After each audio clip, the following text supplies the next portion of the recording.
नमस्कार मित्रांनो. तर या व्हिडिओमध्ये आपण डायबिटीज म्हणजे नेमकं काय हे जाणून घेणार आहोत. तर डायबिटीज म्हणजे शरीरातील इन्सुलिन कमी तयार होणं किंवा सेल्सनी इन्सुलिनला नीट न ओळखणं. यामुळे रक्तातील शुगर वाढते. यामुळेच थकवा, वारंवार लघवी येणे, तहान लागणे, वजन घटणे ही पेशंटमध्ये सिम्पटम्स आढळून येतात.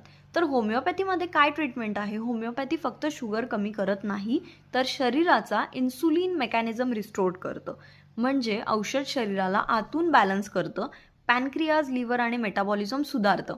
जर पेशंट नियमित उपचार घेत असेल, डाएट फॉलो करत असेल, एक्सरसाइज करत असेल, पथ्य पाळत असेल, तर हळूहळू इन्सुलिन आणि ॲलोपॅथिक डोस देखील कमी करता येतो. पण नेहमी तज्ज्ञ डॉक्टरांच्या मार्गदर्शनाखालीच.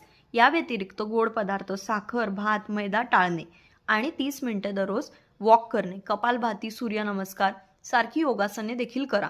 होमिओपॅथी म्हणजे स्लो ट्रीटमेंट नाहीये, ती डीप ॲक्शन करतं आणि शरीराला परमनंट बॅलन्स मिळवून देतं. म्हणून हा व्हिडिओ शेअर करा आणि अवेअरनेस पसरवा. ज्यांच्यामध्ये डायबिटीज आहे त्यांच्यासाठी अतिशय सेफ आणि इफेक्टिव्ह सिस्टम आहे.